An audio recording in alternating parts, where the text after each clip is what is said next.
Number 1 media channel గా కొనసాగుతున్న TV9 గత కొంతకాలంగా పవన్ కళ్యాణ్ కు అనుకూలంగా ప్రసారాలు చేస్తున్న విషయం తెలిసిందే. అయితే ఇప్పటి వరకు అనధికారికంగా జరిగిన ఈ వ్యవహారం కాటమరాయుడు ఆడియో వేడుకతో అధికారికమైనట్లు స్పష్టమైంది. వచ్చే సార్వత్రిక ఎన్నికల్లో బరిలో ఉన్న అనేక పార్టీలను కాదని కొత్త పార్టీ అయిన జనసేన వెంట టీవీ9 రవిప్రకాష్ నిలవడం ఖాయంగా కనబడుతోంది. ఇంకా చెప్పాలంటే జనసేన నుండి రవిప్రకాష్ పోటీకి దిగినా ఆశ్చర్యపడాల్సిన పని లేదనేది లేటెస్ట్ గా పొలిటికల్ అండ్ మీడియా వర్గాల్లో చక్కర్లు కొడుతోన్న అంశం. అవును, ఇందుకు ఊతమిచ్చింది కూడా రవిప్రకాషే. Power star Pawan Kalyan Katamarayudu audio వేడుక మీద టీవీ9 అధినేత ఇచ్చిన ప్రసంగమే ఈ వార్తలు పుట్టుకురావడానికి కారణమయ్యాయి.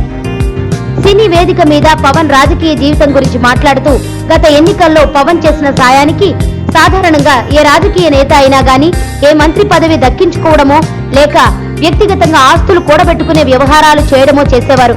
కానీ పవన్ కళ్యాణ్ అందుకు విరుద్ధంగా ఒక కొత్త సంస్కృతిని రాజకీయాలను పరిచయం చేశారు. కేవలం ప్రజా సమస్యలపై పోరాటం చేస్తూ ప్రత్యేక హోదా, నోట్ల రద్దు వంటి కీలక అంశాలపై నిజాయితీగా వ్యవహరిస్తున్న పవన్ ను నేను బాగా ఇష్టపడుతున్నానని, ఎన్నికలకు ముందు ఒక మాట తర్వాత మరో మాట మాట్లాడే రాజకీయ నేతలు మారాలంటూ పవన్ ప్రశ్నిస్తున్న విధానం తనకు నచ్చిందని, రాజకీయాల్లో సరికొత్త విధానాలకు పవన్ కళ్యాణ్ నాంది పలికారని ప్రశంసలతో ముంచెత్తారు. ఈ రోజుల్లో నిజాయితీగా ఉండడం, సత్యం వెనుక నిలబడడం చాలా కష్టమైన విషయమని, కానీ దేనికి భయపడకుండా ఆ సత్యం వెనుక నిలుస్తున్నందుకు అభినందనలు తెలుపుతున్నానని రవిప్రకాష్ అన్నారు. ఒక్క ముక్కలో చెప్పాలంటే జనసేన పార్టీకి తన మీడియా సంస్థ అయిన టీవీ9 అండదండలు పుష్కలంగా ఉంటాయని రవిప్రకాష్ బహిరంగంగా చెప్పారు. దీంతో పవన్ చేతిలో కూడా ఓ మీడియా సంస్థ వచ్చి చేరినట్లయింది.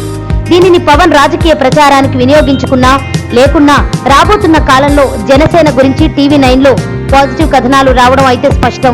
గతంలో కాంగ్రెస్ పార్టీకి చేసిన ఓ చిరు సాయానికి ఓ కేంద్ర మంత్రి పదవి దక్కించుకున్న మెగాస్టార్ చిరంజీవిని ఉద్దేశించే రవిప్రకాష్ ఆ వ్యాఖ్యలు చేశారా అన్నది కూడా హాట్ చర్చలకు దారి తీసింది. సుబ్బు, నీకు తెలుసా, నాకు ఎర్లీ మార్నింగ్ ఒక కల వచ్చింది. నువ్వు నన్ను జ్యువెలరీ షాప్కి తీసుకెళ్ళి వడ్డానం కొనిచ్చావంట. ఏ టైంకి? గుర్తులేదు సుబ్బు, 5కి అనుకుంటా. అదే మరి 5కి మీ బాబు వచ్చి బిల్లు కట్టినట్టు నాకు కాల్ వచ్చింది.